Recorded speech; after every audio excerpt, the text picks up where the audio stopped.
Alright, so hello and welcome to Bo Beats and the live stream. I'm trying out the new setup here with my microphone, so it was apparently muted for a little while. Hopefully the audio is back on track now, so you can just give me a little thumbs up in the chat if there's some audio from the microphone. Hopefully you guys are sticking around because we are going to do a lot of different things today. At least that's my idea.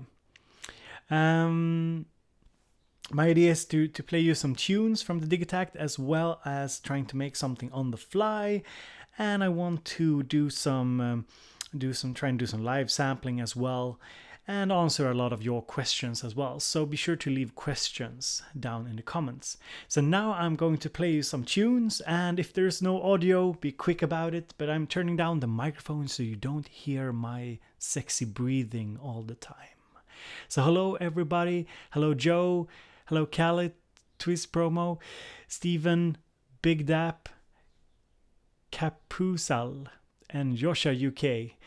Great, it sounds good. Well, thank you guys for being here. So let me just play you a little bit of a couple of tunes here.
Alright, so welcome to Bow Beats Live, and hopefully the mic works this time.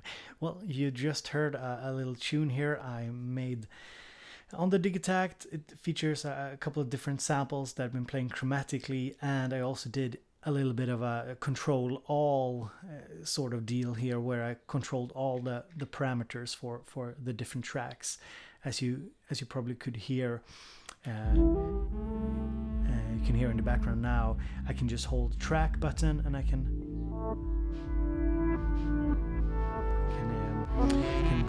tweak the different knobs here in order to change the values for pretty much the entire project or entire pattern. Actually, all the tracks on the entire pattern I used to control all feature. So glad to see you guys here and girls here as well. I see a couple of people that I know, Karin, John, SR Smith, and so on. A lot of nice people here. I'm actually using a new mic here for the live stream. It's an iRIG HD mic from IK Multimedia. They sent me one for review, and I'm testing it out with the live stream. Hopefully it sounds decent enough. It's a very practical mic since it's USB, so I can just have it hooked into the computer whenever I want to live stream, and I don't need to depend on the sound card or anything. Very practical. So let's see here, what kind of questions do we have about the Digitakt? Let me scroll up here and take a look. So let's see here.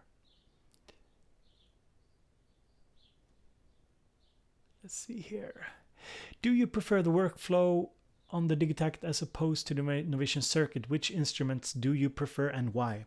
Well, they're just incredibly different, incredibly different types of groove boxes. This is a sample-based groove box, and it's so hard to compare for me. As you could hear, I do a lot of different music, and the music I do with Digitakt differs a lot from what I can do with a circuit. You can of course load samples and come pretty close with the circuit as well, but ultimately I think there's just so many differences. At the moment I prefer the Digitakt. Of course there's a bit of novelty since it's new and all, but it's also that I really think it sounds good. It handles samples really well. It also has a kind of old school vibe to the limitations that kind of works for me. But you have to remember, I come from like a year or more with a lot of focus on the circuit. So if I'm a little bit bored with the circuit, I mean, I think it's pretty okay since I've been working so much with it. The circuit has a lot faster hands-on workflow. That's for sure. The Digitakt is fast and all, and it's a lot faster than the other Electron products, but the circuit is just more tactile. I think I wrote in a comment that I find that Electron gear is a little bit more cerebral. You have to think a little bit more, and with the Novation circuit is very tactile. It's very hands-on and tactile. If that makes sense to you guys and girls. So let's see here, what kind of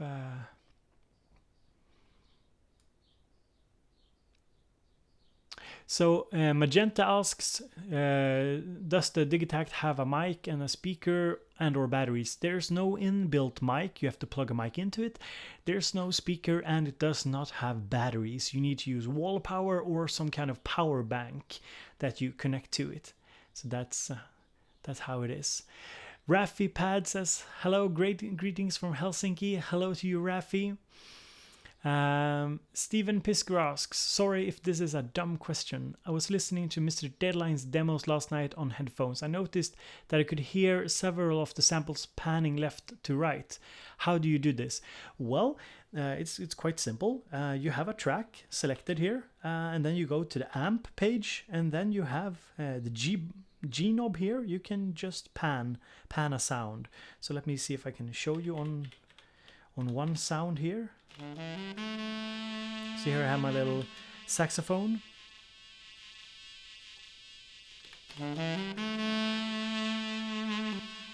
So you can just pan the sound left to right.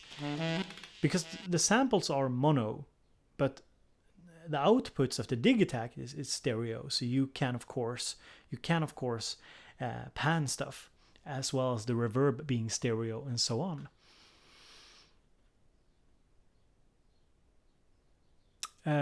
Karin asks, are sample based? Well, yeah, the Digitakt is sample based. It doesn't have an internal synthesizer in the common sense. Now we can of course debate whether or not you can call this a synthesizer. I think that since it has such a powerful sort of how do you say powerful ways of tweaking the sound, you could pretty much call it a synthesizer, but it doesn't have an inbuilt oscillator. It can't generate sound by its own. You have to load a small sample or something like that into it. You can't just start playing. So it's definitely sample based. So let's see what other questions do we have here?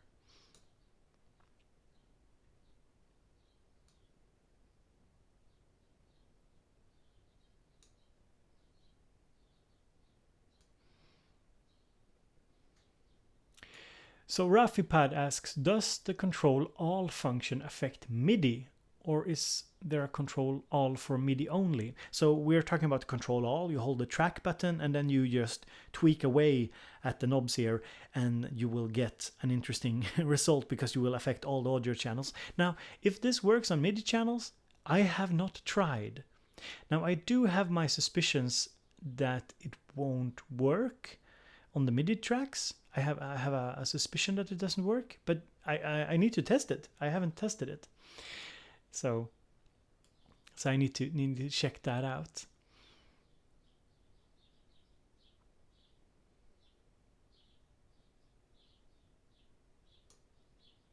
So Big Dap 100 asks, have you tried single cycle samples? Yeah, there's a couple of single cycle samples loaded into it from the beginning, like the preset sounds, or what you want, the preset samples.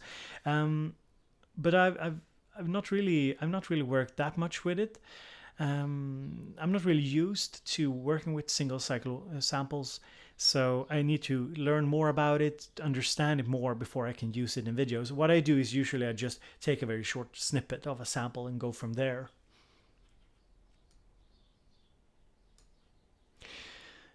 JJS says, so no song mode, but what about pattern chaining? How does that work? Well, pattern chaining is pretty simple. You press the pattern button, and then you press pattern 9, 10, 11, 12, and voila. It now says playing chain. You probably can't see it, but it says playing chain. And now it will play this chain until I press the pattern button again. Now the chain is broken, and now I have to do another chain. So that's how it works. It's pretty straightforward. It's a little bit like the Teenage Engineering, their pocket operator pattern chaining. So it's pretty simple to set it up. Let's see here if I can do. I haven't tried.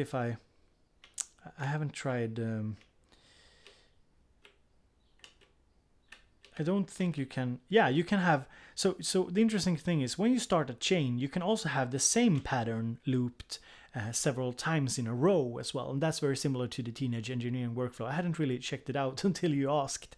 I kind of assumed that it was like that. So you can press one pattern several times in order to have that pattern, say 3 times, and the next pattern 3 times, and so on. So that's one way to do it.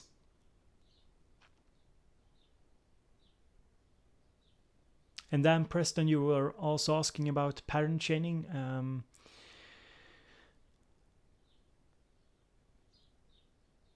And you're also asking about the M length and C length parameters. Now I'm not really sure which parameters you're asking for, Dan. The M length and C length parameters. So maybe you can clarify in the chat if what parameters you are referring to. So SR Smith says, does the lack of a song mode in that it is pattern only burn you out? you have to load your pattern chaining every time you power up. A bummer. So you're basically asking if does it disturb me that it doesn't have a song mode? Yeah, it disturbs me that it doesn't have a song mode because, of course, in some situations you really want to save a particular chain of patterns, and you might want to have mutes, for example, on the first time the pattern is playing, but not the mutes on the second time the pattern is playing. So yeah, the lack of song mode can be a little bit annoying, but at the same time I'm not really that concerned with it, because I didn't really expect it to have a song mode, because ultimately this is not an octatrack, it's not an MPC live, this is more like an interesting instrument. You can make full songs on it, you can make drums on it, you can do sound design on it. It's a very interesting little box, but it's not supposed to be a serious competition to an octatrack or to the MPC live. It's just not that kind of product. So I actually went into the Digitakt expecting far less than I actually got out of it.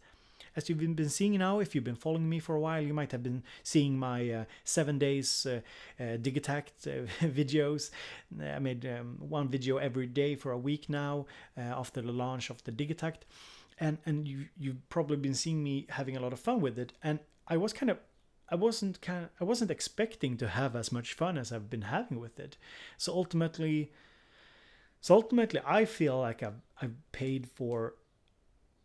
gotten more for my money than I actually thought I would get. I thought I would be getting a capable drum sequencer playing the drums, playing the drums and doing drum sequences, and a capable MIDI sequencer, and that I could use samples on it to do other things as well, but not to the extent that I've been doing so far. I've had a lot of fun with it.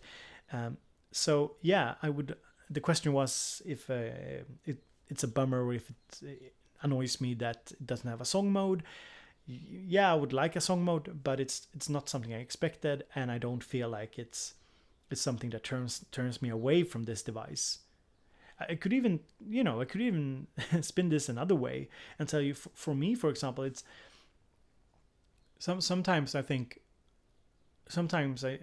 do think I want this machine that can do everything, but ultimately I get more things done when I have a machine in front of me with certain limitations. So I work within those limitations, and this not having a song mode makes me think in a different way. So I mean, it's not a justification for them not having for Electron not putting a song mode in it, but it's an explanation of my workflow.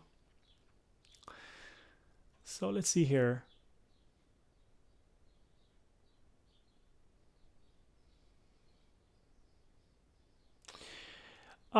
Okay, so Dan Preston was asking about the master length and chain length. All right, so if we go into a pattern here, we're in a blank pattern, and we press the tempo button and we enable, let's see here, whoops, let's see here,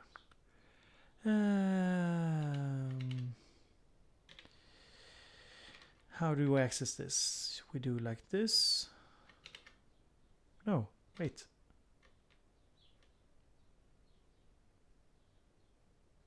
How did I access this? Damn, I can't remember. How did I access this? Dan, you probably wrote something in the chat here. Yeah, you were asking about the length. I probably can't explain the pattern length and the M length and chain length I can't really explain it very adequately, because I haven't really thought about it that much. Basically, it's that you can set, if you have a couple of very short patterns, or short tracks, for example. One track is like just a couple of steps long. The M length, I think the M length has to do with when the whole pattern kind of repeats. But as you can hear, I can't really explain it very well, because I haven't really gotten into it that deep. But I tried it out a little bit, and it's very practical. But I'm sorry, I need to think about it some more. Let's see here. What other questions do we have? See if I forgot something. If I forgot your question, if your question is further, further up in the stream, feel free to post it again. It's a little cumbersome scrolling through it all, so just feel free to post it again. It's all good. Some questions I might not be able to answer, but I think I have got the most things down. SR Smith asks, will there be a firmware update? I read you can load your songs into Ableton Live. I haven't heard anything about a firmware update or any kind of interconnection with Ableton Live with the Digitakt. I haven't heard anything about that. It does sound a little bit strange, if it's the case.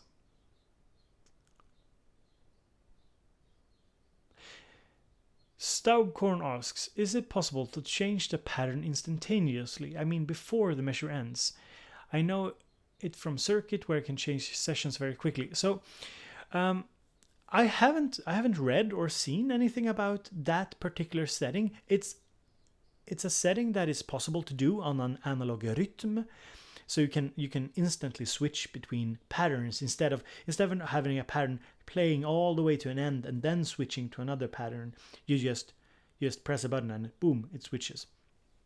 Now, I haven't seen any setting for this. Perhaps somebody in the chat can enlighten me if you've seen this setting. I've read the manual, but I haven't found this setting. Perhaps I overlooked it. Perhaps this is something that will come in a future firmware or OS update, because it's available on their other machines. But at the same time, I kind of expect the Digitakt to have some limitations compared to the rhythm. So because they still want to maintain the value of the rhythm. So I haven't seen it. Somebody in the chat maybe have tried it.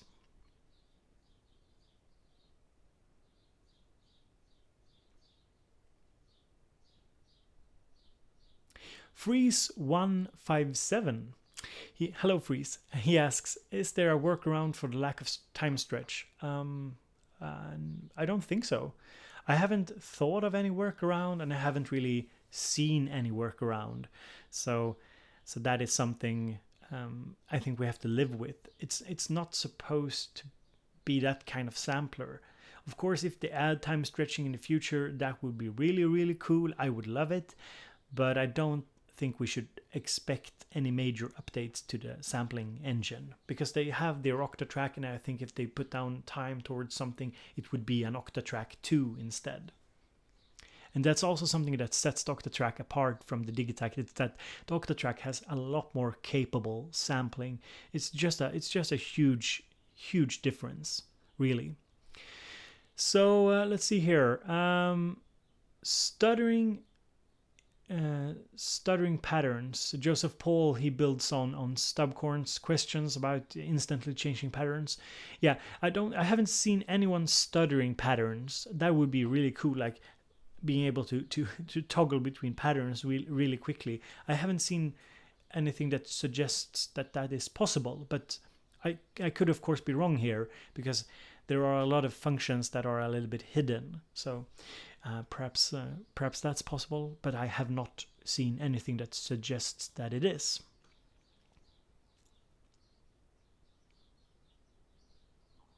So Rob asks, I have an analog rhythm. Is it worth getting the Digitakt as an additional drum machine? Well, not as an additional drum machine. I'm not sure. I mean, of course, if you love the Electron workflow and you feel like the rhythm doesn't it doesn't have enough channels, so you maybe you want more samples, maybe you want to have the possibility for even more complex grooves and so on. Well, maybe then the Digitakt would be justified as just an additional drum machine. But I think there's a lot of other interesting options out there as well as a combo to the analog rhythm. Circuit, for example, would be also a very decent option. It's it's not as powerful as the Digitakt, but it's also a very capable drum machine, and you could get 2 synthesizer channels, and then we have the drum brute, the TR8. So there's many options that are a little bit cheaper. But then on the other hand, if you want something to use with the rhythm that also have a lot of creative possibilities in terms of being a kind of a synthesizer and sampler, we can do a lot of creative stuff, then yeah, maybe it's justified. But you can of course do a lot of the stuff you can do on the Digitakt, you can do on the rhythm already. So let's see here. Jacob Hack, good to seeing you here, mates. Jacob Hack from Hack Attack. You guys probably know of him. If you don't, you should check out Hack Attack. It's a great show with Jacob Hack. He does videos on the mobile, basically smartphones, iPads, mobile music creation, and other kind of mobile synthesizers and mobile gadgets they can take with you on the go. I think pretty much anything with a battery is okay on his channel, and he does some really great stuff. He's an old timer. He's been doing it for a long while, and he's deserving of your support, really. So if you haven't checked him out, check out Jacob Hack from Hack Attack. So let's see here, what other questions do we have here in the chat?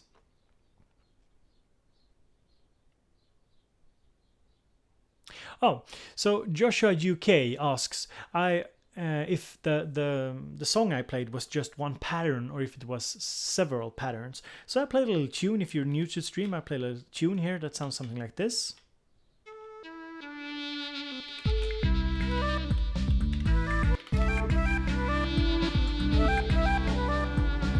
Oh, it doesn't sound something like this because I have to have to switch down the, let's see here, the BPM. Yeah, something like this. And this is actually running over 4 different patterns. But also interestingly, the first pattern is actually, it's 64 steps, and the first pattern is programmed, so it's actually 128 steps. It's a little too much to explain how, but basically I use the smart step sequencing to play like first 64 steps in one key, and then basically one note, and then the 64 steps I pitched everything down. I have to make a video on that because it's a little bit too complicated to explain. So let's see here.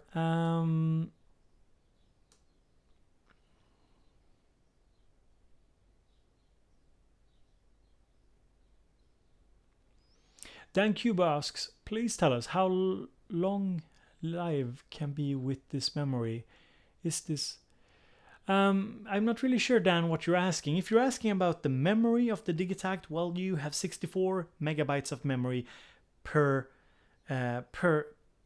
project, so not per pattern. That means you can load 64 megabytes of samples into the Digitakt. But then you also have, if I press the sampling button, you have 33 seconds of sampling memory, and that is not including the 64 megabytes. So that's something else. So you can basically record at one time. You have like a part of the RAM, I think, allocated to sampling 33 seconds. But usually what you do is you sample 10 seconds and you cut stuff out of those 10 seconds, and then you remove the sample, and then you simply record something else. So you don't often find yourself lacking recorder memory. And I don't think I've pushed the RAM, the 64 megabytes too hard either. I mean, most projects I'm doing, I think I have a lot of free space because you use kind of short samples. So usually that's not a problem. Yeah, and Big Dap, you're asking about the same thing here. I can see about the 64 sample limitation. It hasn't presented any problems for me. Of course, you can't expect to load like full tracks into it, because I don't think that will work superb. But just using it to load small samples, or like a couple of yeah, like 10-second samples works really nicely. RafiPad asked, what do you think of the new encoders and their resolution? So if you don't know, the encoders here, they are clickable, you can click them, and they have a new resolution. And basically that means that they are more, they are easier to use, to find, like to change a value more in a more detailed way, in small, I think it's called in English, small increments. But yeah, I'm not sure what to think of them. Sometimes it's very hard if you want to change a value from, like, say the tuning here from minus 0.01 to, yeah, well, it's not that hard. It's just that, you know, if I'm used to, I'm not used to having controllers with such high resolution. So for me, it's like, whoops, it's so easy to just turn it a little bit and suddenly have like -3 tuning or something. It's very, but I think it's more a user error than anything. I don't think it's a problem. I think they are very nice compared to other Electrons. It is easier to do very fine adjustments. Now, as to the build quality of them, I can't say much. I have just used this a couple of weeks, and I don't really know if it's any better or worse or whatever. So I think that's my take on it.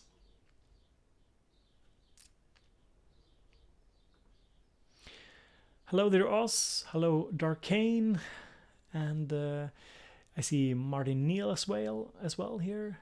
Good seeing you. So let's see here. Jim asks, how would you compare this to the Atari Drum Brute, and is this a good beginner drum machine?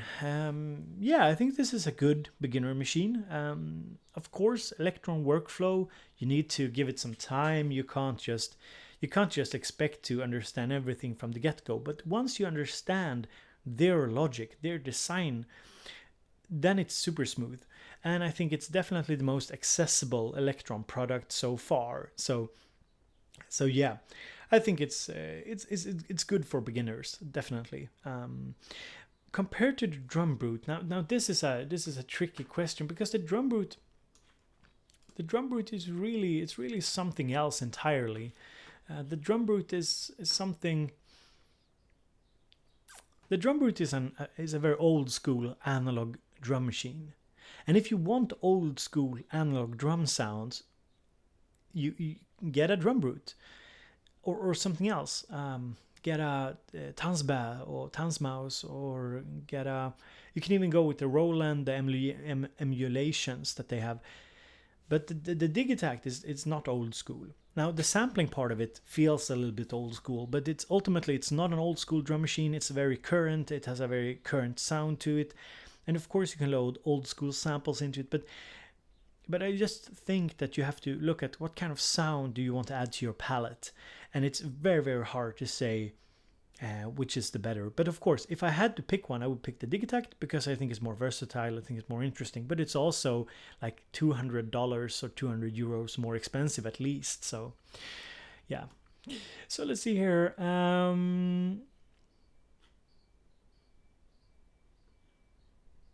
So Darkane, you're asking about the rhythm, the comparison with the rhythm. I think I answered that already, that I think there's a lot of overlap between the rhythm and the Digitakt, but at the same time, the rhythm is a lot less creative, in the sense that you can't sample into it very easily, and therefore the Digitakt has the upper hand when it comes to like creating new sounds, creating interesting soundscapes, doing interesting resampling and so on. It's a more flexible machine, but the rhythm has a lot better drum sounds, basically because of the analog sound engine and more advanced and more advanced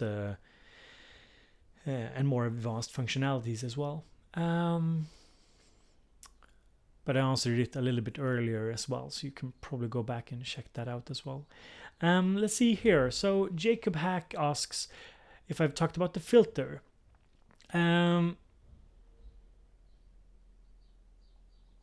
So the filter on the Digitakt is pretty simple. Now I can't really explain it in any good technical terms, Jacob. You're probably more knowledgeable on this than I am. But let's see here. Let's see if we can load a little sound here. we're on a blank pattern. So let's load something here, and I can just show you how it sounds. Okay, so here's a sound.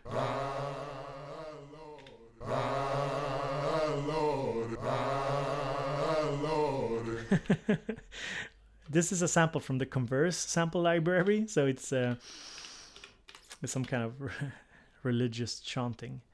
So the filter is basically there's a low pass and a high pass type.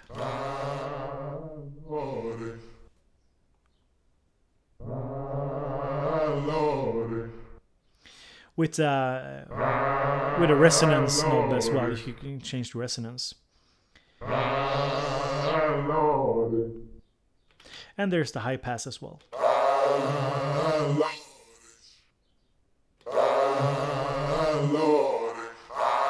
And you of course have the filter envelope that you can set as well.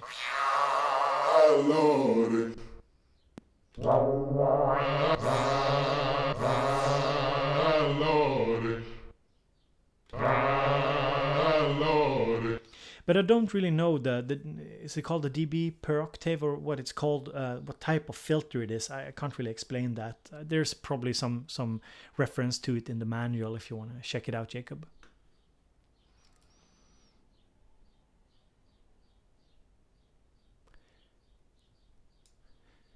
So let's see here. JJS asks, can you use the inputs for connecting external sounds and processing them with the Digitakt filters and effects? No, you can't use the inputs for any type of processing. The inputs are for sampling only. And there's just, if you go to the sampling menu, there's a monitor function here. You can turn that on using the H knob.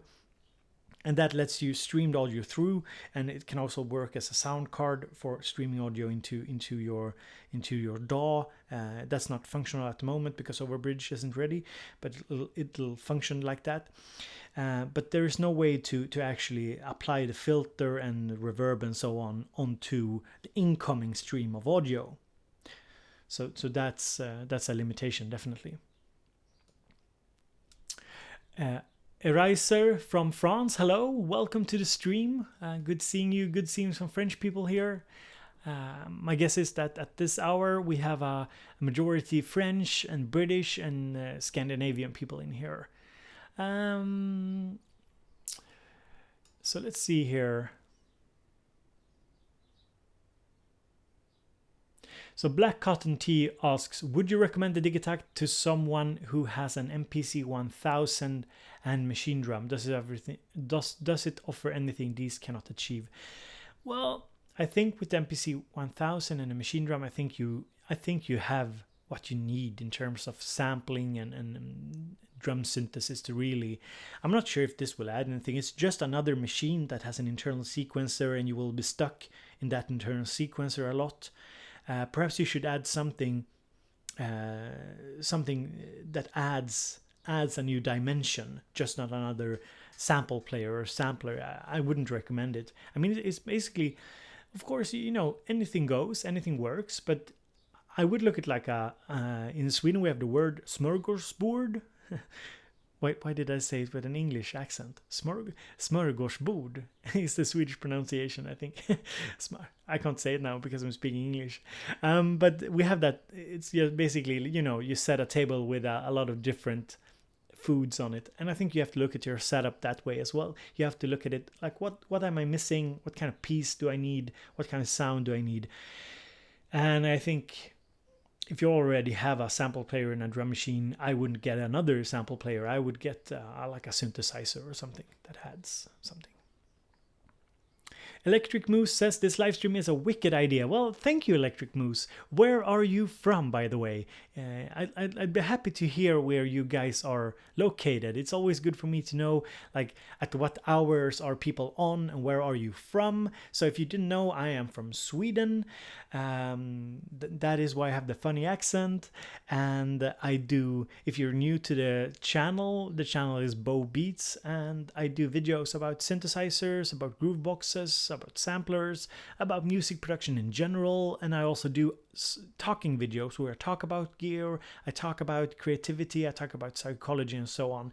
I'm actually a university teacher in educational psychology, and I'm a licensed psychotherapist, the real kind, you know, not the bogus coach deal.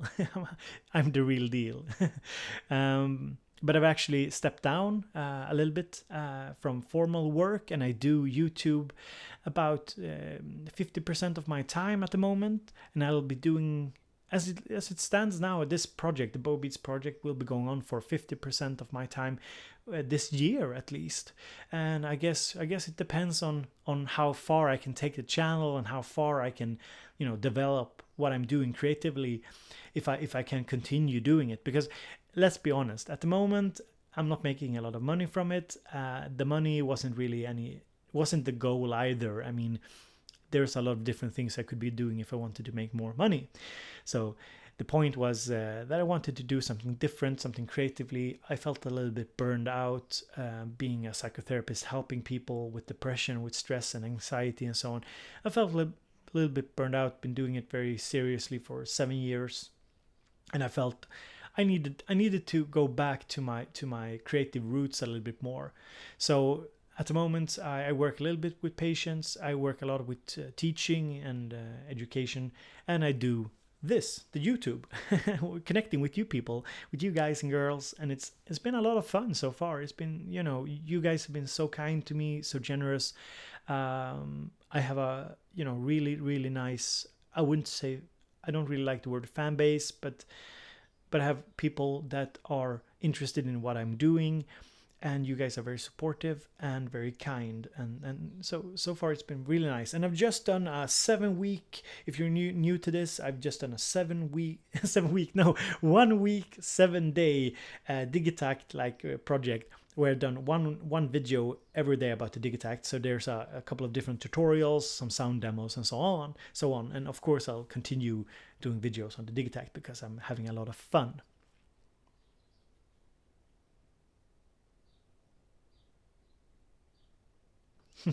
And AND3 Lopez says, jag diggar oftast i takt. Yeah, he's referencing that the Digitakt is like Digi in Sweden. It's like digital, but it's also like you dig.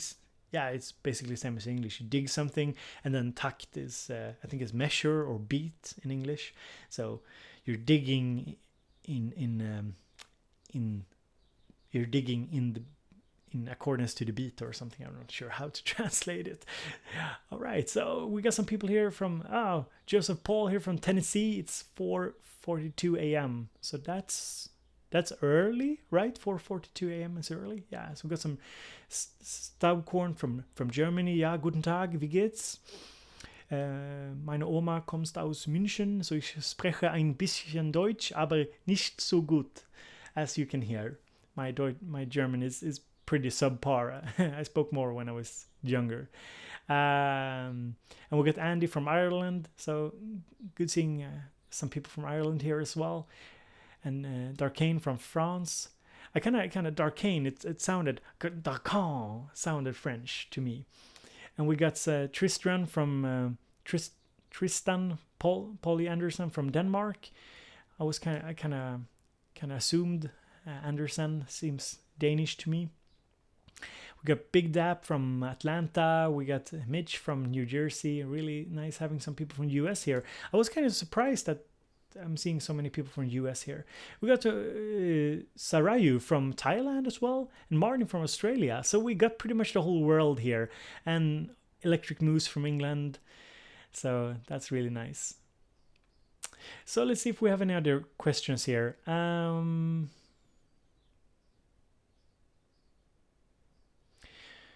So let's see here. What kind of other questions? Well, I think I'll play you a little bit of a. I need to save my voice a little bit, so I'll play you a little demo here that I made yesterday.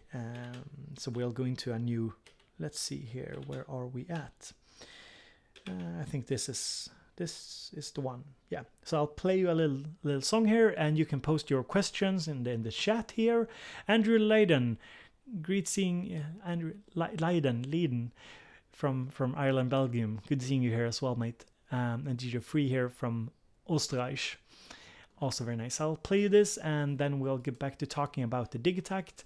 And please, when the music stops, if my mic doesn't work, just give me a little shout out in the chat, a little notification. I'm trying to switch between the music and the mic manually. So here goes.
All right, so there we go. A little bit of a jazzy tune here on the Digitakt to start things off here.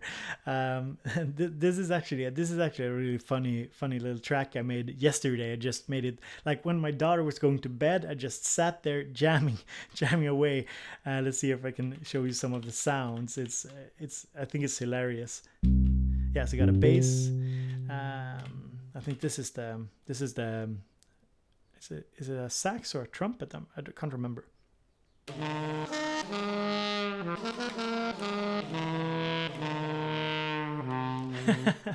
Yeah, the sax it's a lot of fun, and what it did was I played a melody like something like this. Something like that. And then what I did was I copied it into another pattern. So if we go into pattern 15 here, I can mute everything else, and you'll hear, you know, how crazy it gets. And that is the sample start LFO. So it's basically the same sequence, but with a sample start LFO. Yeah, I need some reverb. Didn't have any reverb on this. Yeah, I need some more reverb,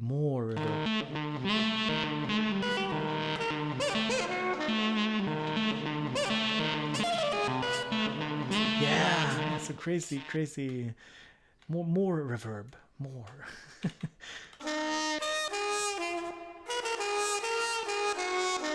Yeah, there we go. A lot of reverb. We need that as well. And we got some other cool sounds, you know, just snare, kick drum, a little bit of a hi-hat, bass line, some more hi-hats. I don't think I use these.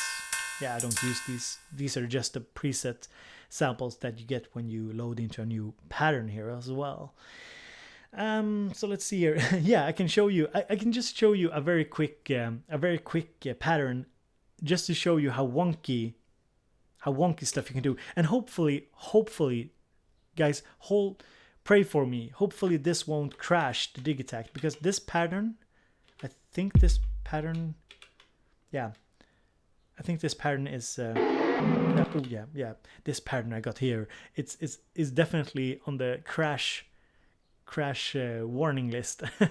It's just so heavily tweaked, because the Digitakt does crash occasionally. It hasn't been a big problem for me. I just try to save my project as much as possible.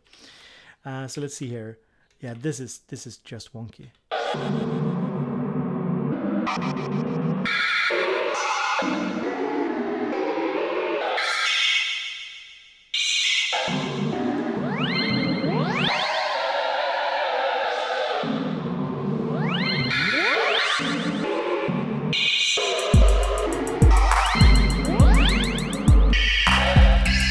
There's something like this. This is just experimentation.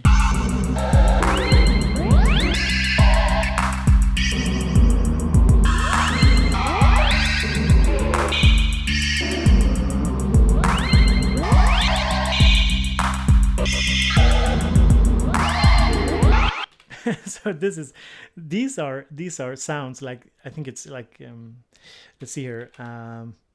What sound is this really? Sound 18. Yeah, it's this sound. Or sorry, I can't. It's that sound, and it sounds like this. So it's a A-man sample that is turned into something crazy. So very, very crazy. And Noodle Doodle asks, what? Digitakt crashes? A lot of exclamation marks and question marks. So I'm not sure if you're joking here, because it's been all over the web the last couple of days. But yeah, it does crash occasionally for me. It basically has to do with the MIDI implementation. And they are working on a fix. I've been talking to them, and they're working on a fix. It's something that is known. It's not a big problem, because the architecture of the Digitakt is so good that if you just save what you're doing on a regular basis, you usually don't lose anything. So it's not been a big deal, I think. So let's see here, what kind of questions do we have? Because this is a live stream with me, Bo Beats. If you're unfamiliar, I do videos about music production, about synthesizers, drum machine samplers, and whatnot. I do reviews, tutorials, I do talk videos, and I do live streams. It's really good seeing so many of you here, and I'm answering questions about the Digitakt, about other pieces of gear. If you have questions about that, that's cool to leave that as well. And yeah, I'm just scrolling up here to see what kind of questions you've been leaving for me. So Anthony Wheels asks, when you did your video on MIDI functions, did you chain your instruments or use a MIDI hub? Yeah, I used a Kenton MIDI through 5, I think, or Kenton 5 through, or something like that. It's a great little box that lets you split one incoming MIDI signal into 5 outputs.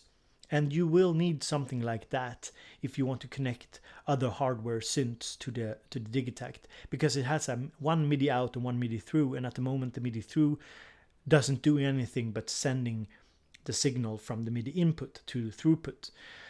But I have been talking to them, and maybe they can, you know, add functionality to the throughput as well. I would love to see an option where you can send MIDI signals out of the through port as well. That would be super cool, since there's already a MIDI port there, why not use it? But there's no promises, and you know, it's early in its life cycle, so I think we'll see a lot of updates to the Digitakt.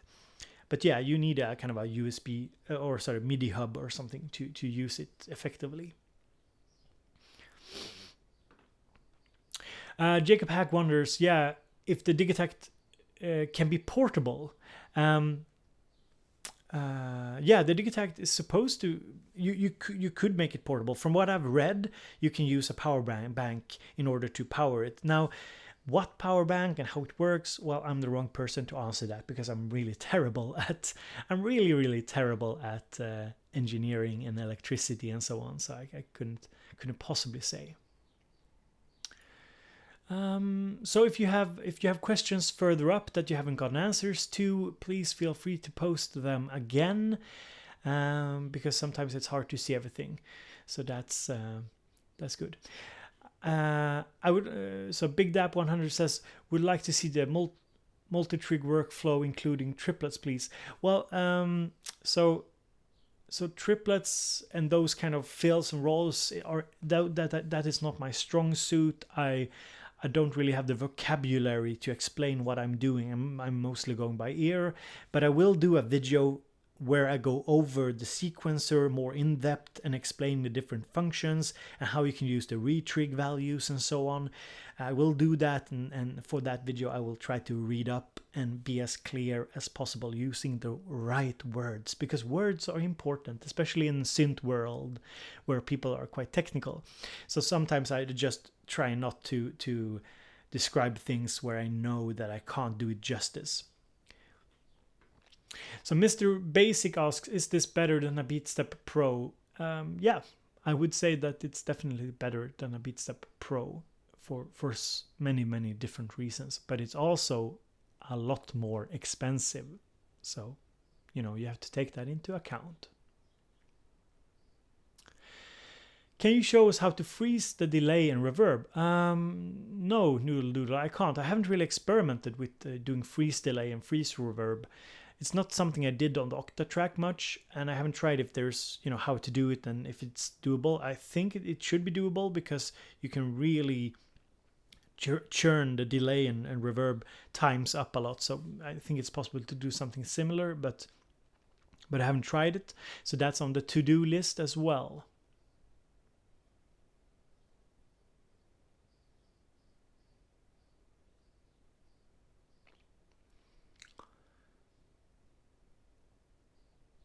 Okay, so Raffipad says triplet is just retrig 1 in 12. Okay, so something like whoops. Let's go to a blank pattern. Let's pick track 1.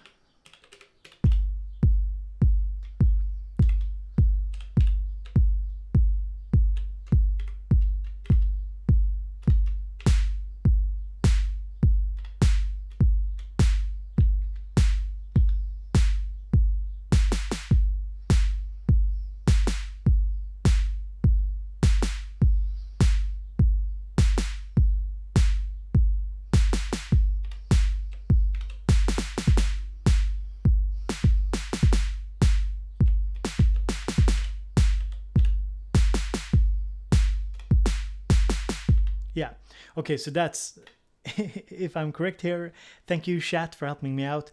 You just place a trig, you press the up key here, and then you choose 1 in 12, and then you have, I think, yeah, this sounds like triplets to me at least. Yeah, so that's one way to add triplets to a beat. So thank you so much, RafiPad, for clarifying. You see, I don't have the vocabulary to really explain those kind of drums are not my strong suit technically. I think I can do it pretty decently, but yeah. So DJ Rex Paris asks, how is communication at the moment with a computer? Because Overbridge is not out at the moment. So what you can do is you can use the new transfer tool, the transfer application, and the transfer application is for handling samples basically and updates to the OS. If you're on OS 1.0, you might want to upgrade to 1.01. That's the latest OS, and you can use the transfer application to do that. But please refer to readmes and the manual and so on, so you don't mess anything up. Because, you know, with these kind of transfers and updates, it's good to be sure that you're doing it the right way. But the transfer app is really nice. It lets you import samples and so on into the Digitakt, and it works pretty good. I wouldn't say that the data structure and handling of data on the Electron devices it's not very current. It's kind of old school. It's not very smooth generally, but on the Digitakt it's at least a lot smoother than on some of the other devices. I think I prefer the Octatrack most, because the Octatrack, when you start it in USB mode, USB disk mode, you basically get the Octatrack as hard drive, so that makes it very easy to swap out samples and change stuff. So that's something I really like. So let's see here. What kind of other questions do we have? So Lopez asks if I can do a pattern with only one step that you can jump to, loaded with, for example, a snare, to do like a snare rush and then jump back to a longer beat. Well, we were talking about this earlier, and as far as I know, it's you can make a pattern one step, but this kind of, you know, quick jumping between patterns, I haven't figured out if that's possible to do. I couldn't find it in the manual. Maybe I didn't read it close enough. Maybe somebody in the chat who's read the pattern options and how patterns can be linked and how you can switch between patterns if there are different modes. Maybe somebody in chat can explain this better, but so far I haven't found any options for that. I know it's possible on the analog rhythm to do these kind of quick transitions between patterns and making these short patterns you know, very usable as jumping from one. If I understand you correctly, what you want to do is jump from one pattern quickly to a one step pattern, for example, and then back again. But I haven't found the option for that. Hello, Blade Lover. Good morning from England. Good morning from Sweden. Good morning to you. Good seeing you here. We are a bit into the stream. I've played some music and we are talking about the Digitakt. So feel free to leave any questions. So let's see here. Is it possible to sample in MIDI sync? The sampling starts exactly at the beginning of a measure and ends exactly at the end without click and gaps. So Stubcorn, yes and no. You can go into sampling and you can arm it by pressing yes. Oh, sorry, now it starts. You can arm it by pressing yes, and if you have a threshold, you set a threshold.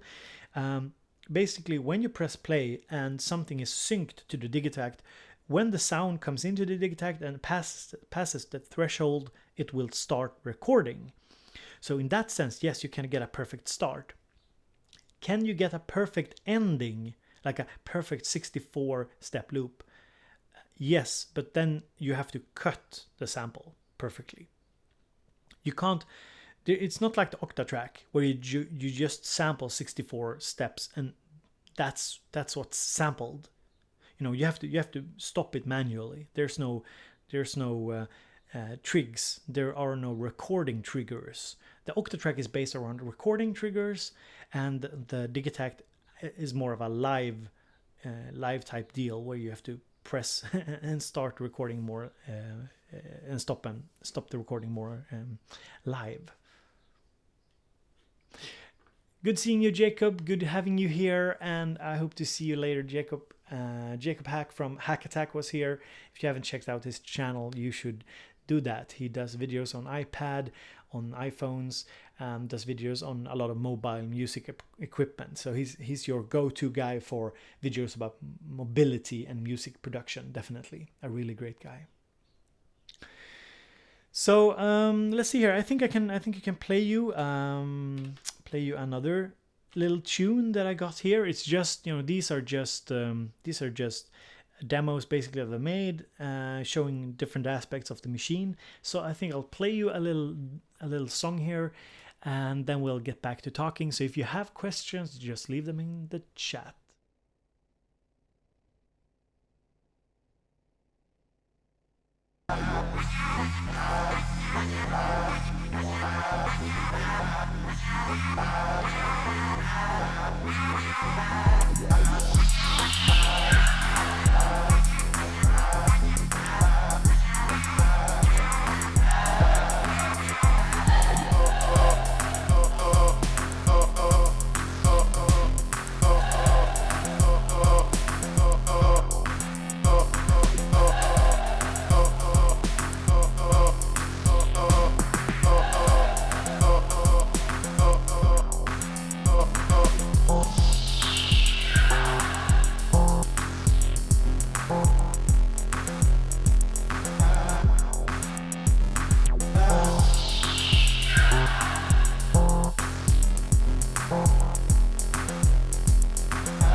So this was another little Digitakt demo that I did just a couple of days ago, featuring some vocal samples and so on. And this this kind of workflow where I have a project and I have a couple of samples loaded and I use the samples for different songs, because a lot of the songs I've played to you now are featuring the same samples. That's something I like and that I do a lot with the Digitakt, that I reuse samples in a different project. So let's see here. What kind of questions do we have here? Blade Lover asks, have I used it with the Analog 4, and if so, do they work well together? I don't have an Analog 4, I have an Analog Keys, and I have not yet tried it with the Digitakt, actually, because I'm in the process of redoing the studio. I've just, placed an order with Thomann in Germany for a lot of new cables, patch bays, ADAT expansion for my sound card, and so on. So basically, a lot of my stuff is unplugged at the moment because I really want to work at my workspace. I have a video on it on my channel. I think you've seen it, but if you're new here, maybe you missed it. It's called The Perfect Home Studio ? And it's the first of a series where I'm talking about my process, how to make an interesting workspace. So guys, I think I'll try and do something on the fly here. I think I want to try and make a new project here and show you a little bit of the workflow, if that's all right with you. So I'm just going to make a project here. We call it stream, and I have an idea for something I want to sample.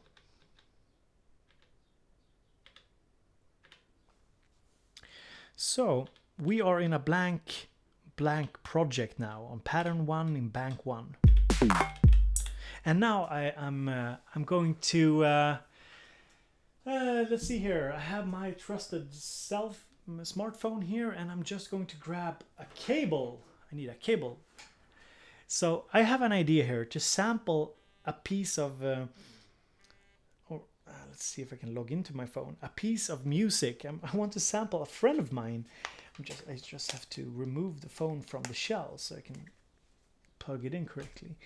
I wanna sample a piece of acoustic music from a friend of mine from Instagram. He posted it to Instagram, and I thought, hey, this could make for an interesting tune here. So let's see here if I can find him.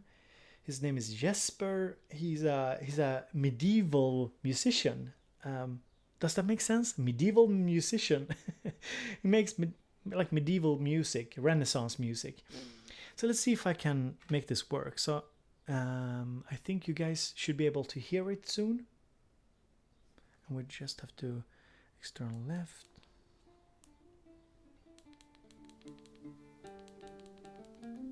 Yeah, it actually works.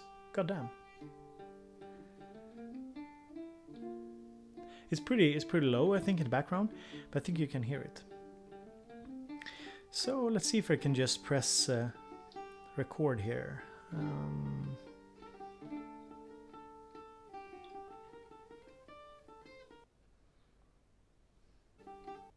Let's see if I can start it from the beginning.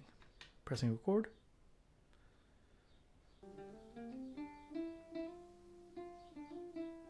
So I'm recording some stuff into the Digitakt.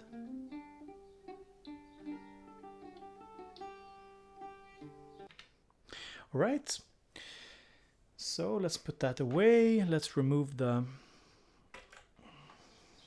cable.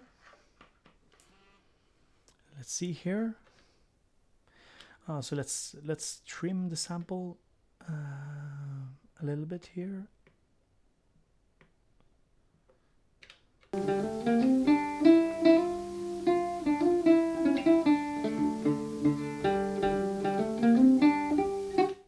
So I think I want to. What I think I'll do is I'll save this as a sample. We call it Jesper because the guy who's playing that old school guitar, I'm not sure what it's called. His name is Jesper. He's a medieval musician, a Renaissance musician, and let's save this as a sample. Right, let's assign it to channel number 1 here. All right, so now we can remove it from the sampling RAM. And we have it. Here's the sample. So I'm just going to try and see if I can make something out of this.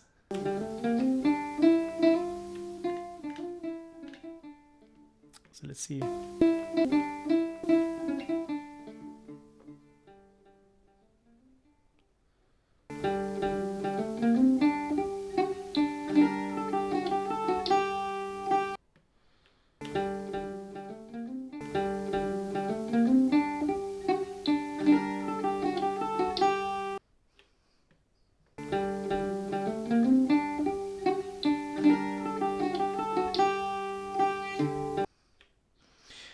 Right, so we have a selection here. Let's see if we can.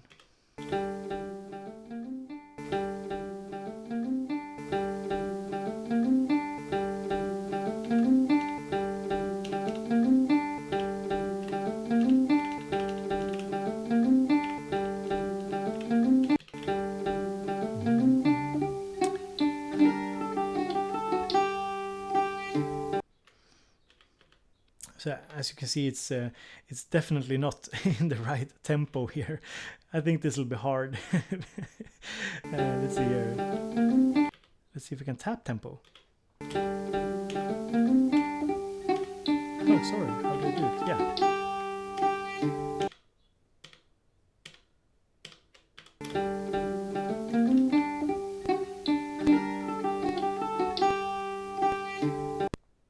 Yeah, something like that.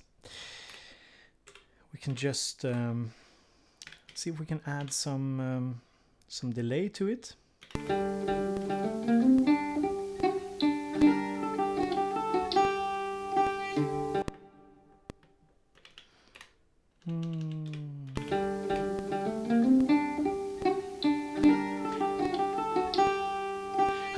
Christian or James, perhaps. And Karin, good seeing you here as well. I understood that Kapusal is Karin from Synthesizers and Drum Machines. Really nice. Let's see if we can...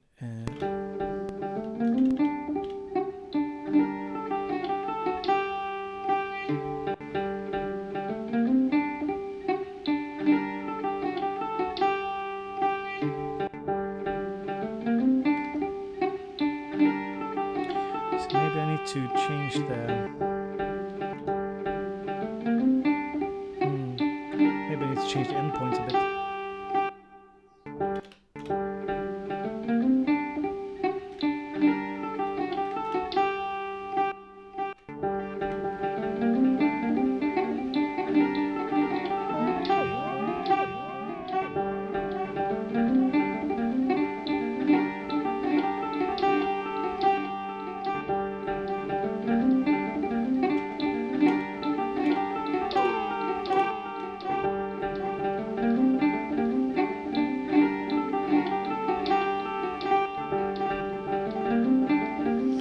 So as you can see, it's kind of hard because I don't think it's you know, I'm not really good with the tempos and so on. But as you can see, it's quite fun. You know, you can really mess with these things. I think we're better off actually with this tune here. I think I could probably do something better with just a short sample. So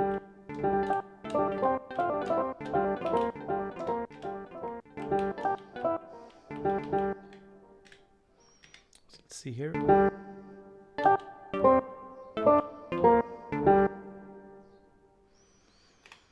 We'll remove the triggers.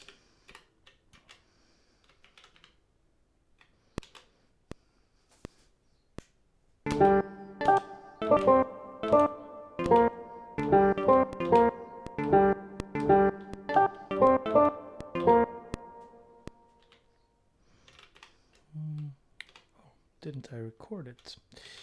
Let's see here.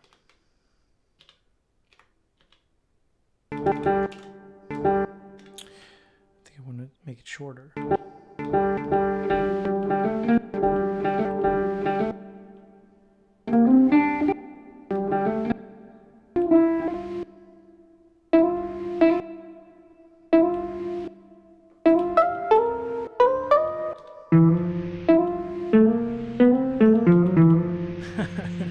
Yeah, you can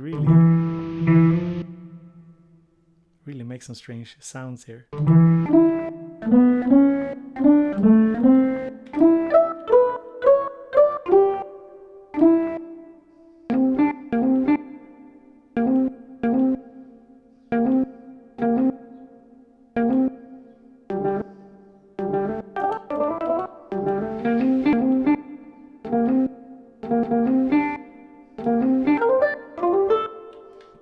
And you can of course loop stuff as well.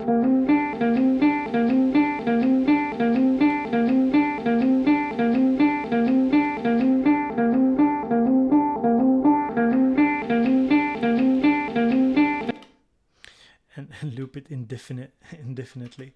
Let's see if we can, if I press a, put down a... Yeah, this is pretty cool.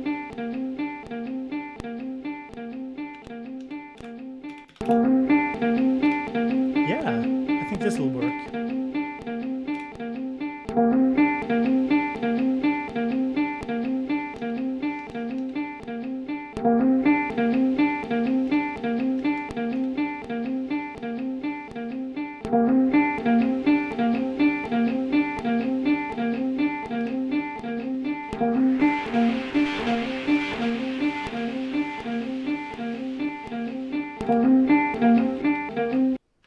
Okay, so this might work.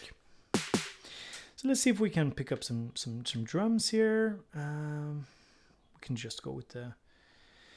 Now let's see, we can load some drums from samples. We can go to... we can take a look at the factory drums. I think that's a good idea. Take a look at the factory drums. Electronic, I think... Let's see.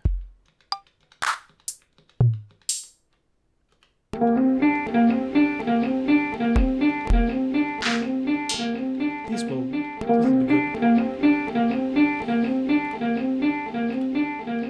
So I'm I'm loading. I'm basically loading samples here from the preset library of samples that you get with the Digitakt.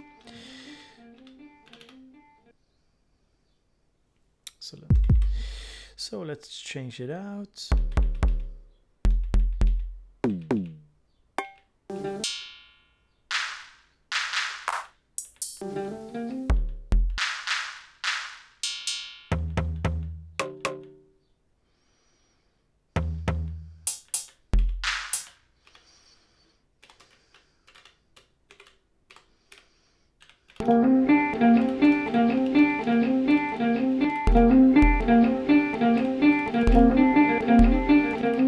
Alright, let's easy down on the delay perhaps. It sounds a little crazy.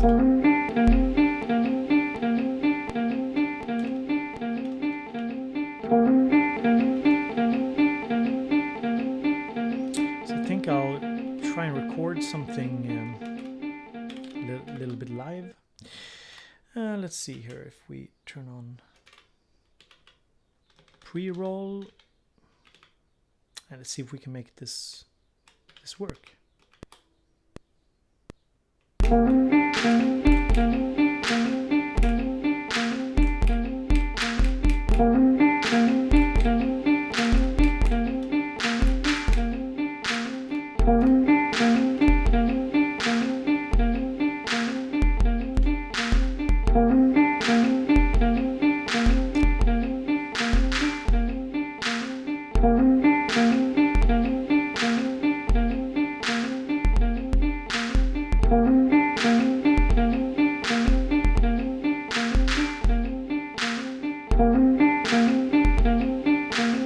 This is the difficult part.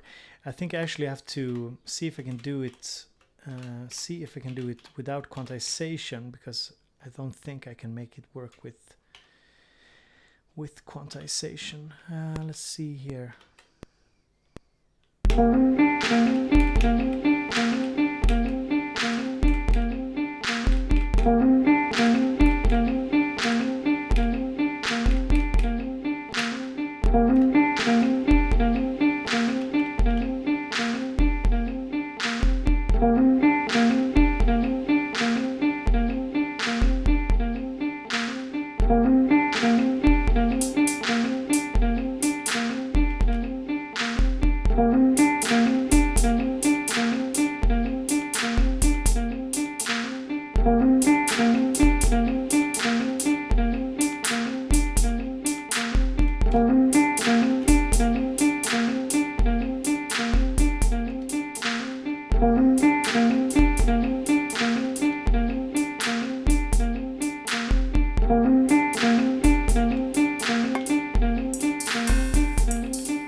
And we could probably try and find some kind of bass sound to go with this as well. And if you're leaving questions, I'll get to your questions as soon as possible. I just want to show you a little bit of the workflow here. We can go and pick, I have some loop masters, bass multis. We can see if there's any bass that will fit this.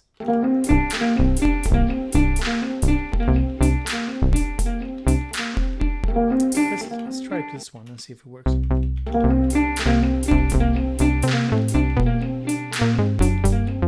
Basically what I do when I've loaded something like this is a sample from a friend of mine. If you're new to the channel, new to the live stream, I've just sampled a friend of mine, his live playing of a medieval instrument, and I just sampled it into the Digitakt and tried to make a little loop out of it, and I'm using unquantized drums to get the groove decent at least.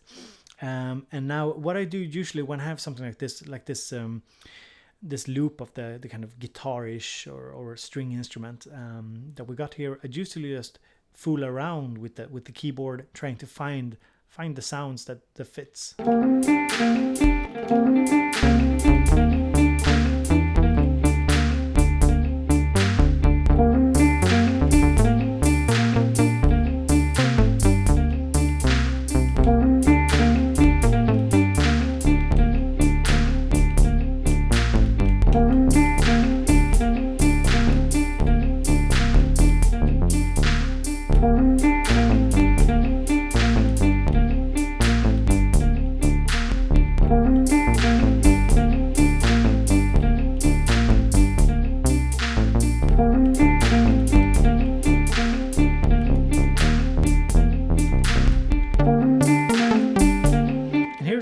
trick if you don't know. If you want to do a bass line and you want to see if, you know, the tuning is decent enough, you can always go up a couple of octaves. Yeah,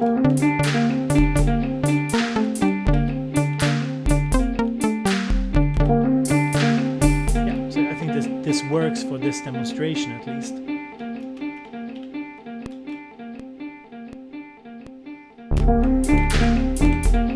Oops. Put it wrong. I think I'll just go.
So we made a little beat here on the fly with a sample.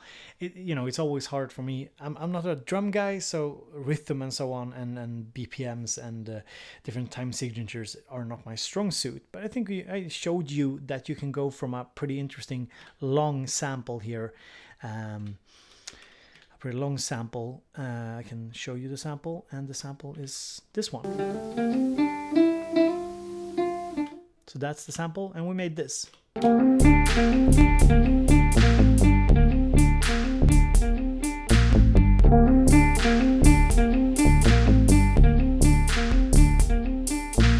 Yeah, could be a tighter, could be better, but I think it shows you the strength.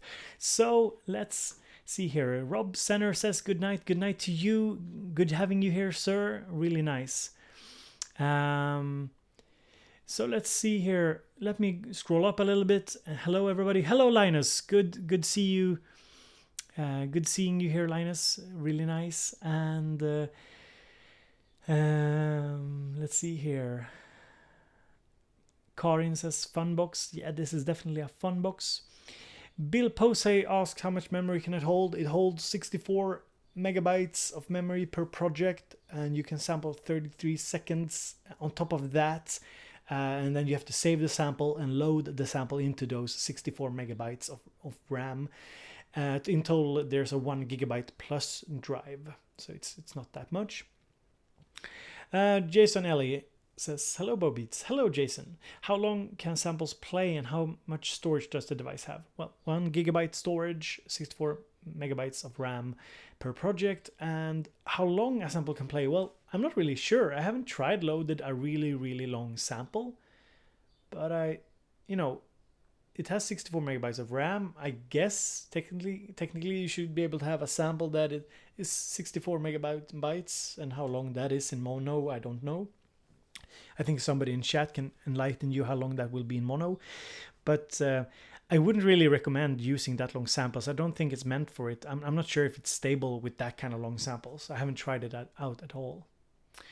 Cake Baby Man asks, is this unit mains powered only or uses batteries? It only uses main DC or AC adapter. I don't think I know what it. Let's see, what is it? It's a DC adapter. So it uses it. What is happening when you press the page button? The page button, well, if you hold the page button down, you can trigger fills. So you can trigger fills. Fills is as a condition that you apply to different steps. So basically, if you want to have like a fill, a drum fill, that only comes in when you press this button. You change those steps into fill conditions, and then you press this button to engage it. But you also use the page button in order to, if you press function and page, you access the pattern and the length and scale of the pattern, and you can press it repeatedly to increase from 16 to 32 to 48, 60, 64 steps and so on. So that's what the page button does. It does pretty much the same thing as on the other Electron devices. Otto Normal Raver says hello from Switzerland. Hello Otto, nice having you here from Switzerland. How many bars can it be stretched to? Well, it doesn't really have time stretching, Bill Posey. It doesn't have time stretching. I'm not really sure. I mean, of course, if you pitch it, it will stretch a little, or at least, I'm not really sure what you're asking, but it doesn't have time stretch.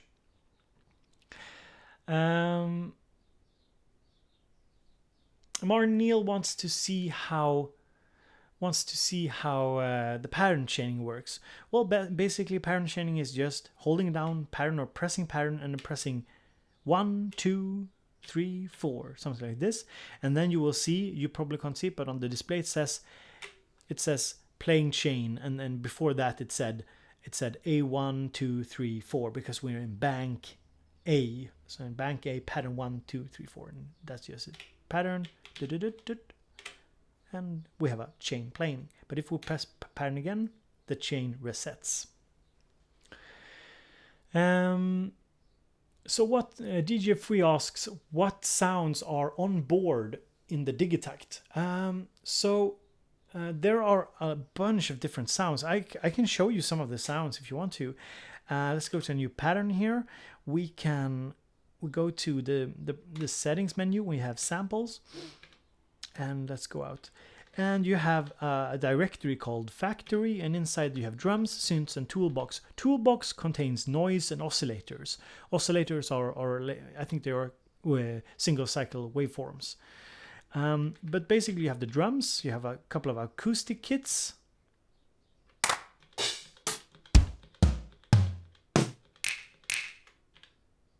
Oh, yeah.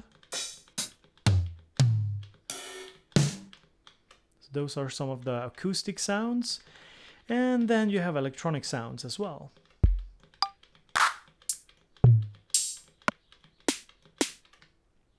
And they range from more like standard sounds to a little bit more wonky sounds.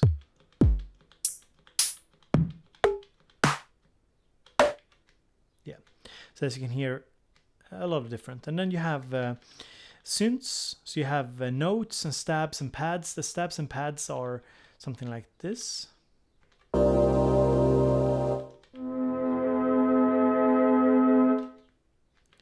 And then you have analog notes. So those are sort of the same or the sort of synth sounds that you get.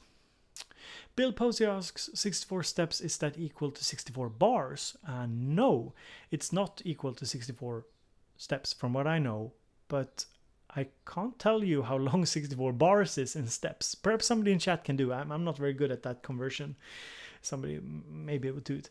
Ludovic Colette says, hi. Hello, Ludovic. Good having you here. Good seeing you. Andrew Rene. And Andrew Rene asks, is the button named Scale? Yeah, there's a button here named Scale. And basically, if you press function and press the page button, you get the scale of the pattern, basically how fast it plays. So if you have a normal 64 step sequence and you increase the scale to a multiplier of 2, so that basically means it's double the speed. So it's effectively 32 steps, but then you have a higher resolution. So you can do, let me see if I can show you it. Let's see here. So we increase the scale here to 2. And we increase to 64 steps. So now if we place If we place a trig like this, this would be your normal 4 on the floor beat. But now since we increase the speed, it's double, because this is 81, it's 81 BPM. So what you'll do is you do this.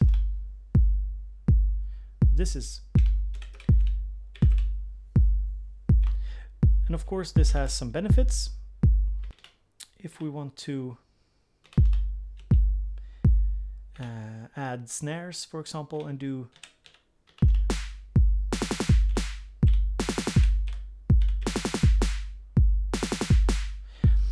and this isn't possible to do in the same sense.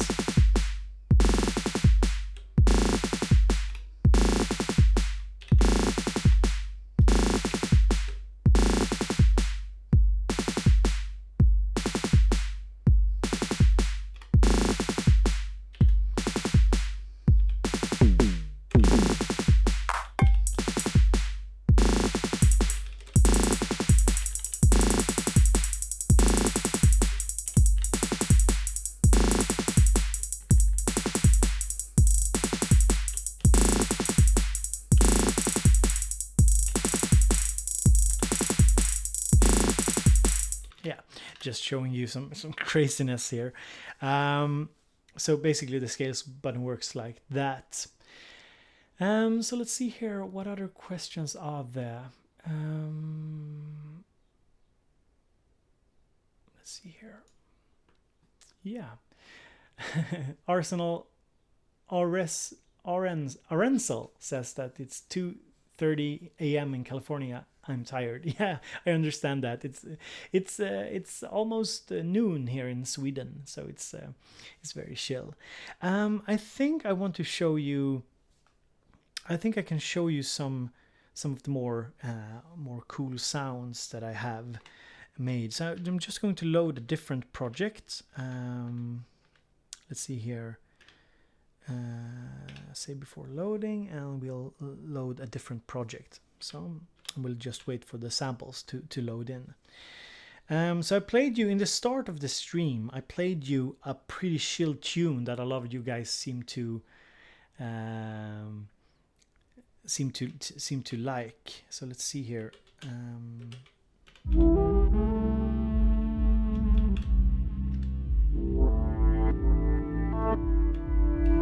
And actually, I think I messed it up a little bit because I used the Control Alt feature.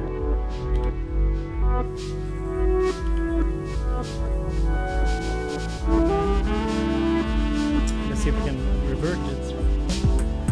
Yeah.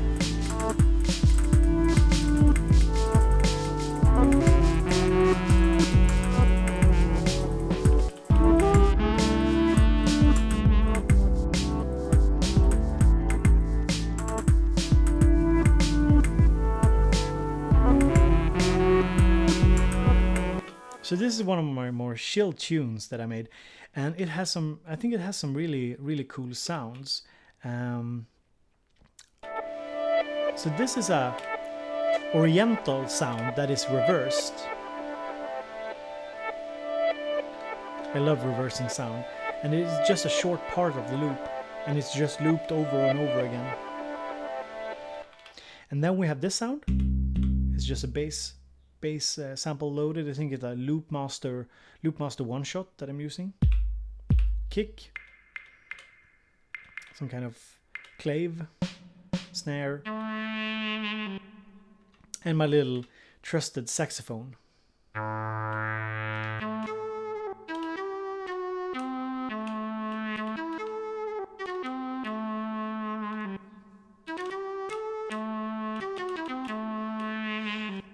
And I really like the way you can change the sound here. Let's listen to it. It sounds like this.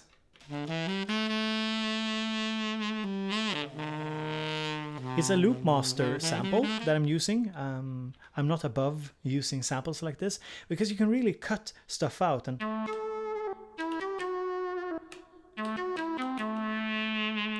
then suddenly you have something playable.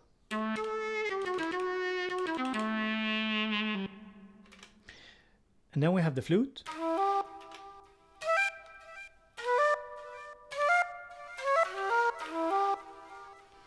And this is also a long sample. Is a quite long sample. I've just cut a very, very tiny piece out of it, and we have it. It sounds like this.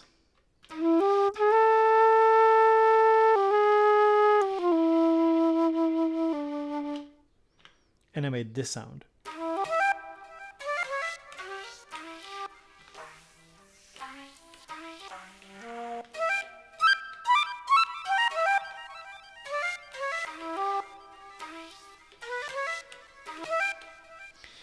And in the loop here, it sounds like this.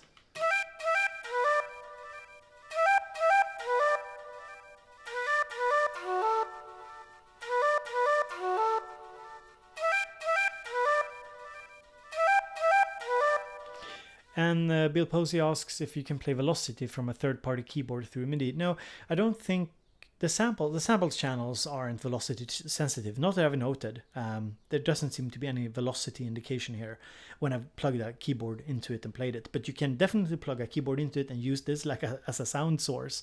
I think it's very cool. And then we have track number 8 here. What is this? Yeah, it's just a drum. Just a drum, nothing exciting. And I think the sounds are...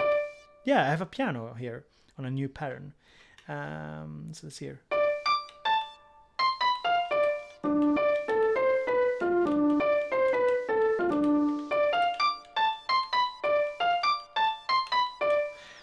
And this is...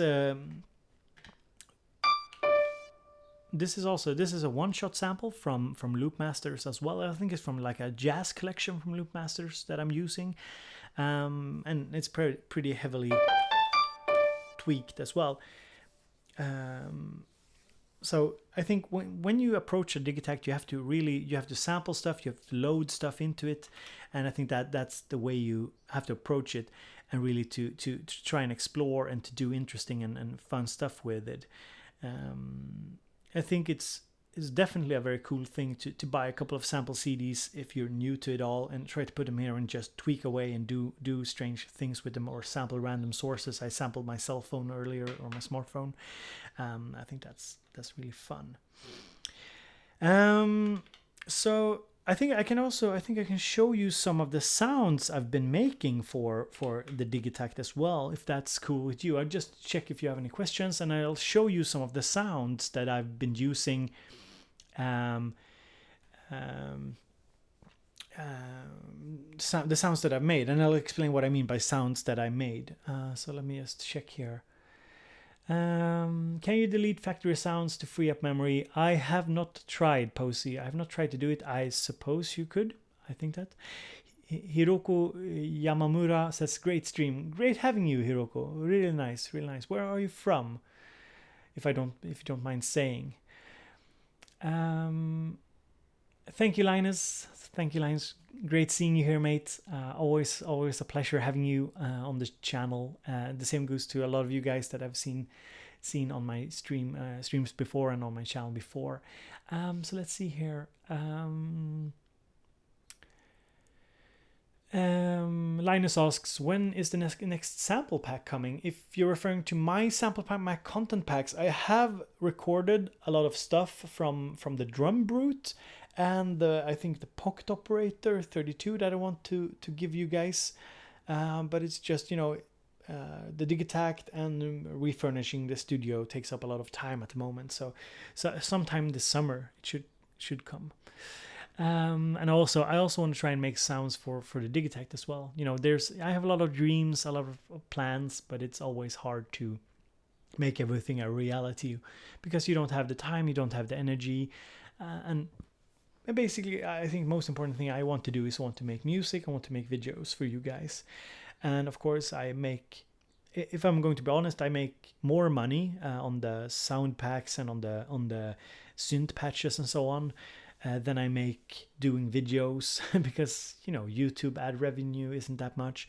But I really I can't wake up every morning and force myself to do synth patches and sounds and so on. I think it's fun, but just to a certain extent. So I will be working on it, but my videos and music is the priority. Nutter with Butter. Nutter with Butter asks, can it run from USB power? Yeah, no, not USB power. Sorry, let me rephrase. It can't run from USB power, but you should be able to use a power bank to power it. I've seen some examples of that. Ludwig asks, is it possible to step sequence chromatically or only possible in live recording? No, it's definitely possible. You just press record and then a trigger, and then you go to the trig page, and then you have the note value here. So C3, it's C3 at the moment, and you can just increase it to whatever note you want, or you can use the tuning as well per step. So definitely possible to do that, not only in live recording.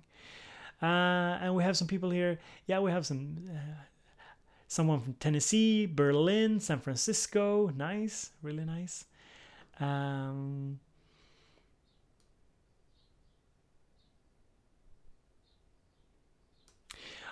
Peter Bucker asks, do you need the app C4 to import samples into the Digitakt? No, you can use their new transfer application.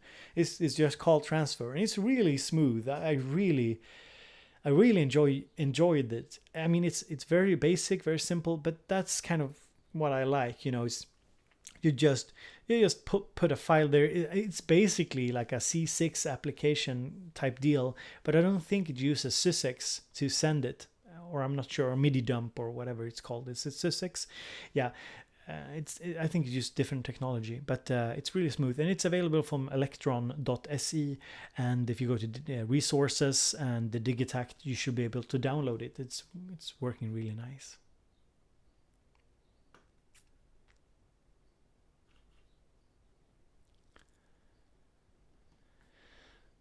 So Cake Baby Man,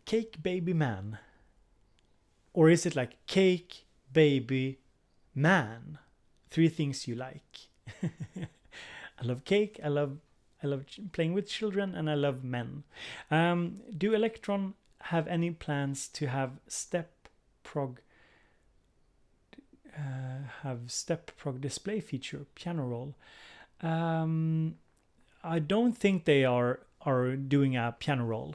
I don't think they're doing anything type like a piano roll for this device. No, it's step sequencing, and it's their interface. No piano rolls. So let's see here. Is it possible to control the Digitakt using MIDI sequencing? Greetings from Paris. Hello, Simon. Hello. Yeah. Well, yes, you can. You can use external devices to. You can definitely use an external MIDI device, sending MIDI to it and controlling a lot of the parameters and so on. I'm not exactly sure what you mean, what kind of MIDI sequencing you're after, but yes, you can definitely do a lot with it. Yeah, so I wanted to show you guys some of the sounds as well that I have made. I think I'll actually go back to the stream project. So I don't crash the device by loading too much into it or something like that. That would be unfortunate. So we're in a pretty blank, we did. If you're new here to the stream, this is what we did. We sampled some stuff into it, and we made this little beat here.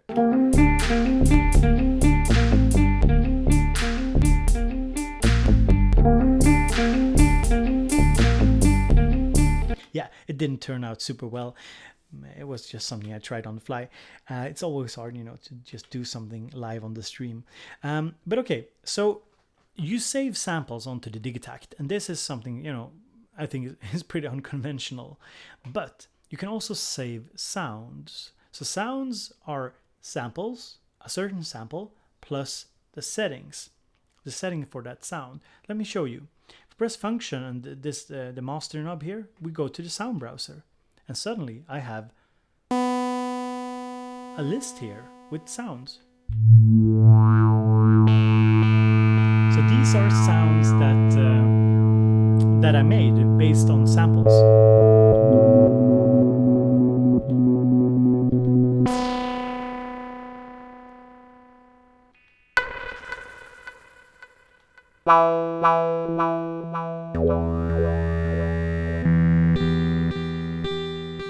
this one I like.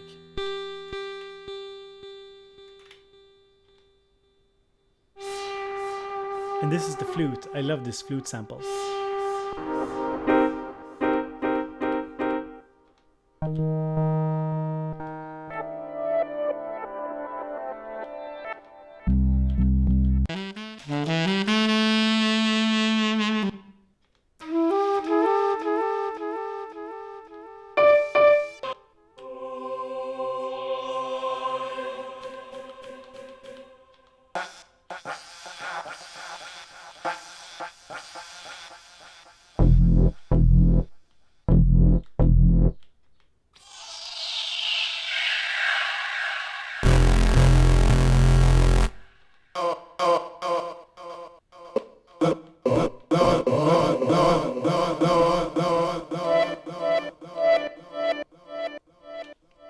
And you can just load it, press yes, and now we loaded this sound.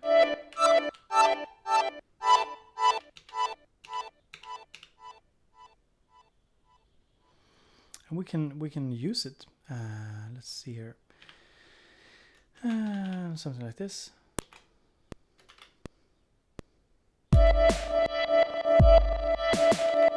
Oh, we had something on this. We had something on this pattern. Let's see here. How did it sound? Okay, it sounded crazy. Let's try it again. No, sorry. We're in a new pattern, and we have to load the sound again, and we load the sound, and yeah, all right. And we do 32 steps, and we all record something.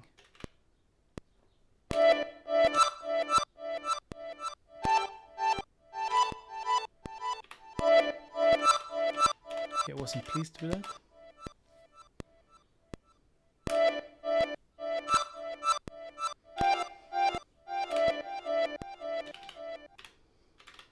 So something like this.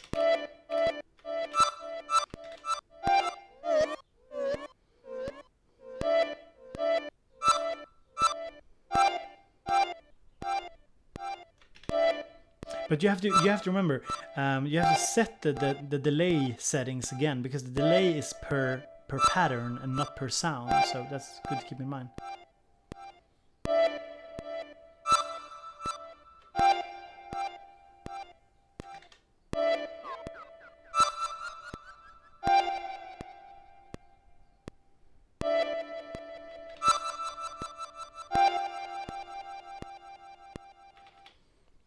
Right, we can see if we can find something that works. Oh, Jesus Christ.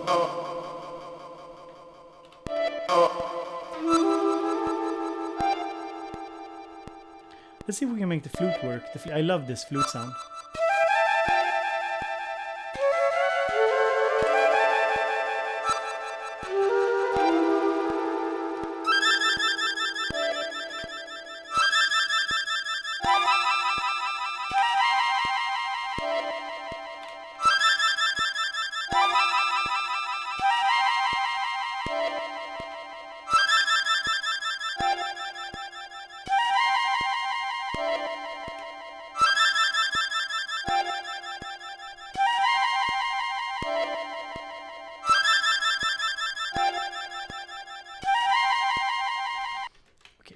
Totally strange.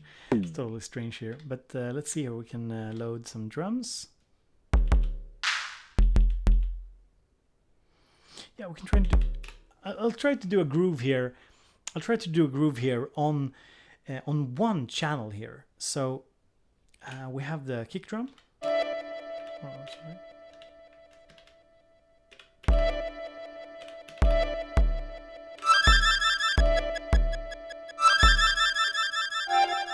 And I'll try to do some parameter locking here as well.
can add some overdrive to the whole drum track.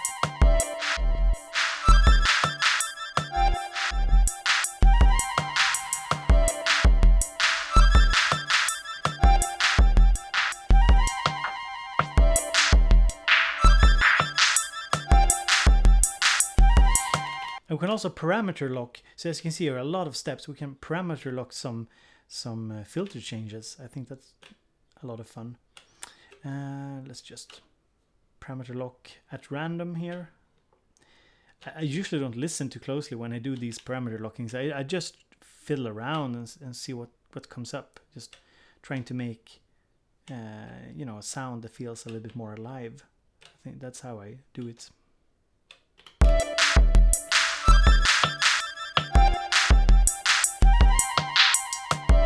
Hello Shannon on sounds, good seeing you.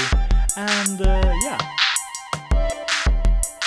good seeing you here, Shannon. I've been doing this live stream since 10 o'clock, so almost 2 hours. So yeah, we'll not be doing it for too long here.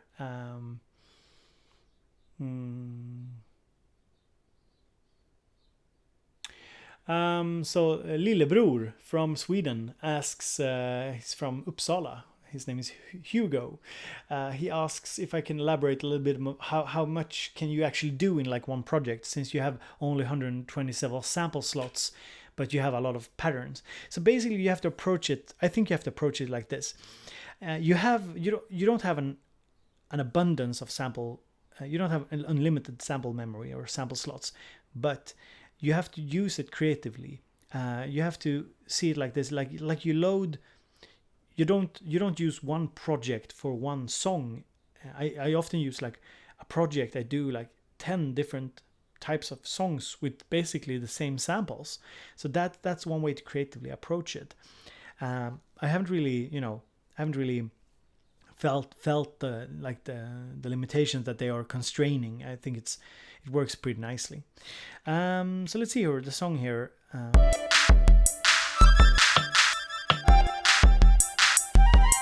So we have one track with only drums, and we have 2 tracks with yeah.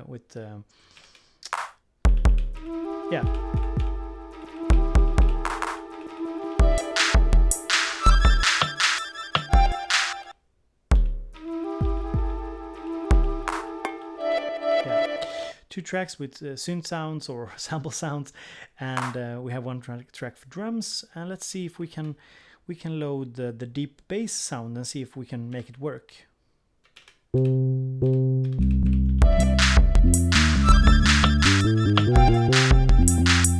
And this is what I usually do. Like I told you, I just fool around on the keyboard and see if I can find something that sounds decent in tune with whatever crazy sample I got.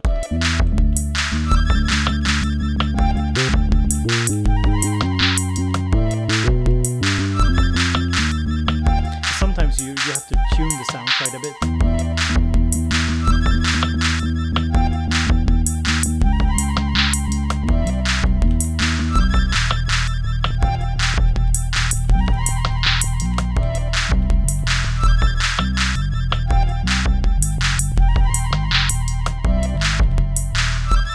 Sometimes hard. I know I had a question earlier about the clicks and pops, and yes, samples do click and pop sometimes because you can't fade out the ending of a sample. So you have to be a little bit careful when you trim a sample, how you trim it and what parts you use. And there's no real workaround. You can use the amp envelope in order and use a long hold, a note hold, so it basically plays as long as you hold down a note.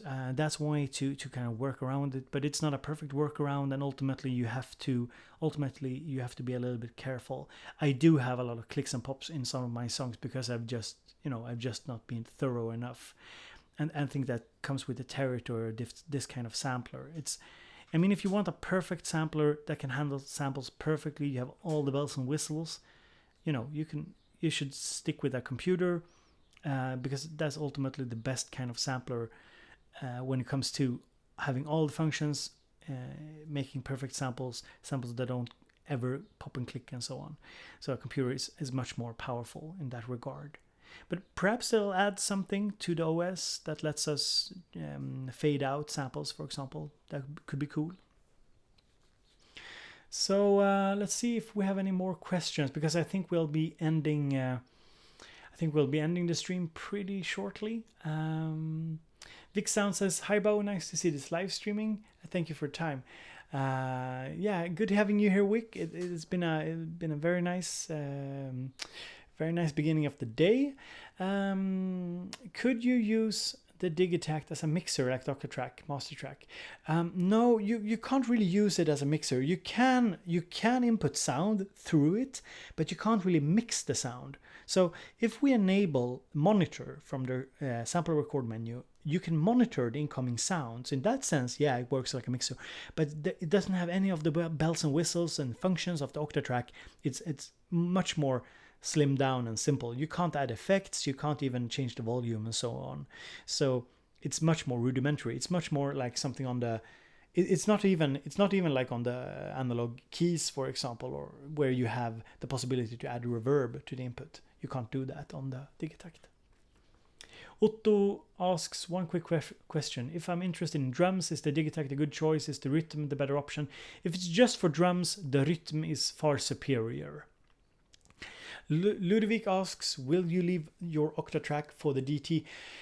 I do have a feeling that I will be using the Digitakt a lot more than I will be using the Octatrack, simply because the Digitakt is so fast and fun and enjoyable to use, and the Octatrack is a little bit more cumbersome. But at the same time, I've done some really cool stuff that I'm going to show you on the channel later on the Octatrack. I was sick for like 4 or 5 weeks. I was really sick. So I sat down with the Octatrack and really got into it, and I made some really cool stuff on it. And there's a lot of stuff you can't even compare to what you can do on the Digitakt. The Digitakt is much more, slimmed down. But I do have a feeling that the Digitakt will receive a lot of love from me, at least, these upcoming months.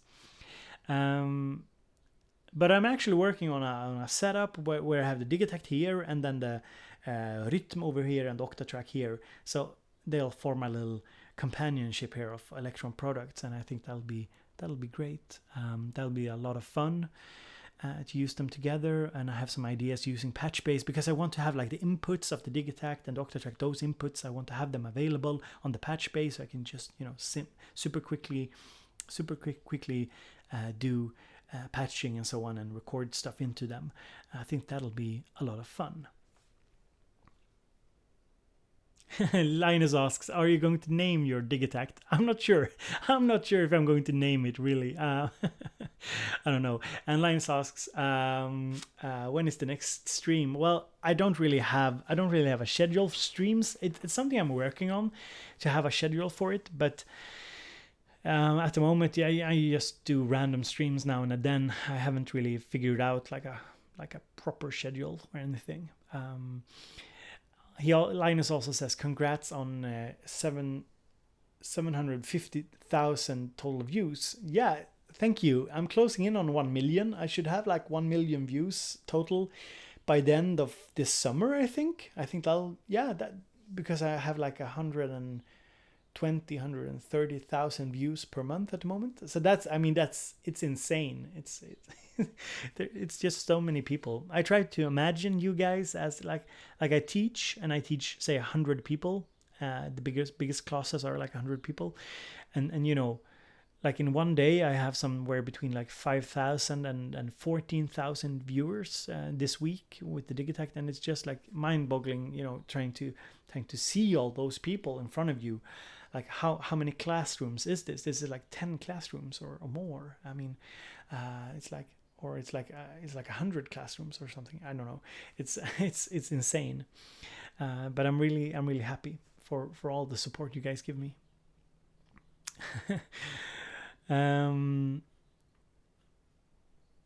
Blade Lover, great having you here, Blade Lover. Always appreciating your comments. The same goes to the lot of you. I want to do more live streams. I'll probably do more live streams like this in the morning, somewhere between 8 and 10. Is it a.m.? Yeah, in the morning. CEST time, so Standard European time. Because I want to do evening streams as well, but it's harder with family and children or child. It's so because the studio is in the room next to her, so it's quite hard to not wake her up. So that's it. Yeah, guys, we've been going strong here for 2 hours, and we did some cool sounds. And this was the last thing I did here.